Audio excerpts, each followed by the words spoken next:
Hello, xin chào các bạn đã quay trở lại với review 5 phút. Ở cuối tập trước, đám người Đới Hoa Bân và Hoắc Vũ Hạo đã xảy ra một cuộc xung đột. Cuối cùng, cả hai đã đặt ra một cuộc đổ ước so tài ở kỳ sát hạch đầu năm, ai thua sẽ phải cúi đầu xin lỗi đối phương. Lúc này, ở tại văn phòng hệ võ hồn, viện trưởng Tiền Đa Đa đã đích thân đến gặp Ngôn Thiểu Chiết. Ông nhắc lại vụ tiền cá cược hôm trước đổi lấy Hoắc Vũ Hạo để bù đắp khoảng trống đó. Nghĩ đến tiểu tử chỉ có 10 vạn năm hồn hoàn, Ngôn Thiểu Chiết vì không muốn lão tiền kia làm phiền mình nên đã lập tức nhường Hoắc Vũ Hạo cho lão. Bước chân ra khỏi hệ vũ hồn, Tiền Đa Đa không khỏi cao hứng, ông vừa đi vừa lẩm bẩm: Ngôn Thiểu Chiết, chẳng phải bình thường ông tự đắc lắm sao? Rốt cuộc Hoắc Vũ Hạo cũng rơi vào tay hệ hồn đạo ta, sau này ông có hối hận cũng không kịp. Thời gian trôi qua, rất nhanh kỳ sát hạch cũng chính thức diễn ra. Cuộc khảo hạch lần này tiến hành tại khu đấu thú. Nội dung khảo hạch là mỗi người chọn một hồn thú, sau đó tiến hành 1 đấu 1. Tùy vào tu vi hồn thú và khả năng biểu hiện của mỗi học viên mà các lão sư sẽ chấm điểm.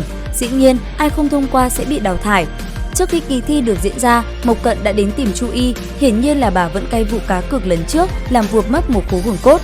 Lần này, sau khi nghe được thông tin Hoắc Vũ Hạo đến muộn từ miệng Đới Hoa Bân, Mộc Cận đã đến nói bóng gió nhằm gây khó dễ cho Chu Y, đồng thời đem người tới muốn đuổi Hoắc Vũ Hạo khỏi học viện.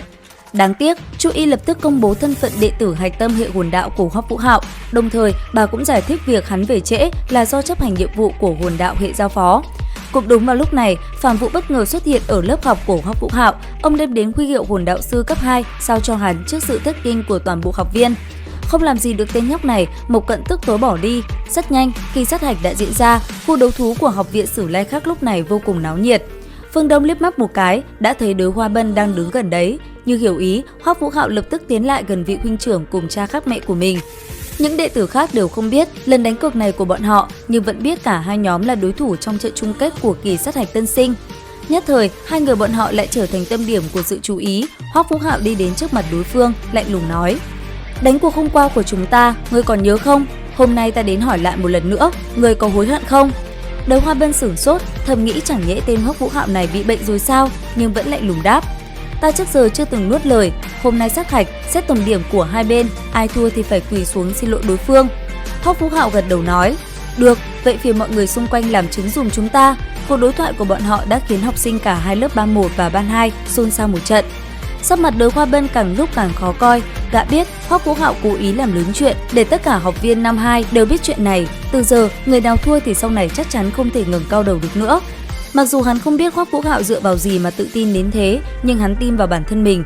Lúc này, giọng nói của Đỗ Duy Luân từ trên đài quan sát vang lên: Sát hạch bắt đầu, đệ tử ban 1 năm 2 bắt đầu trước, sau đó đến ban 2. Hoắc Vũ Hạo cầm giấy kiểm tra của mình rồi sải bước ra ngoài tiến vào đấu thú khu. Đột nhiên lúc này, trong lòng hắn có một cảm giác vô cùng kỳ lạ, như là máu huyết sôi trào vậy. Đỗ Duy Luân nhìn thấy người đầu tiên sát hạch là Hoắc Vũ Hạo thì lập tức tập trung tinh thần, hắn muốn nhìn cho rõ xem người được hệ hồn đạo cấp bách thu về rốt cuộc là giỏi đến mức nào.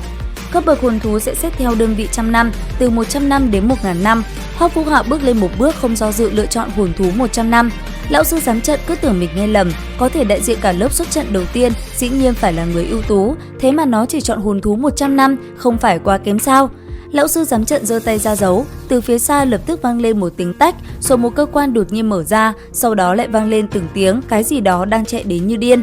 Các học viện khác vốn vẫn đang lớn tiếng cười nhạo Hoắc Vũ Hạo thì lúc này cũng im lặng một cách kỳ lạ, trong lòng bọn họ không hiểu tại sao xuất hiện một luồng áp lực không tên. Ngay cả một con phong linh lang từ trong lồng được thả ra, Hoắc Vũ Hạo lập tức phóng thích ra hồn hoàn của mình. Màu đỏ thẫm nháy mắt trở thành tâm điểm toàn trường, phong linh lang kêu lên một tiếng thảm thiết rồi quỳ gối trước mặt hắn. Cũng ngay lúc đó, từ xa xa truyền đến vô số tiếng kêu gào thảm thiết của hồn thú. Ở đấu thú tràng này, không chỉ những hồn thú có phản ứng mà tất cả lão sư, học sinh đều có phản ứng mãnh liệt. Mọi người đều theo bản năng phóng thích ra hồn hoàn của mình để tự vệ, có người sợ hãi quỳ rạp xuống đất. Đúng vậy, đối thủ của Hoắc Vũ Hạo tuy chỉ là hồn thú trăm năm, nhưng từ nãy giờ hắn chưa làm gì cả, chỉ đứng yên đó phóng vũ hồn của mình ra, ấy vậy mà tất cả hồn thú trong đấu thú tràng đều bị dọa cho sợ hãi mất đi ý chí chiến đấu. Khảo hạch bây giờ còn diễn biến thế nào đây? Đến đây thì cũng hết tập 21 Đấu La Đại Lục 2. Xin chào và hẹn gặp lại các bạn ở những video tiếp theo.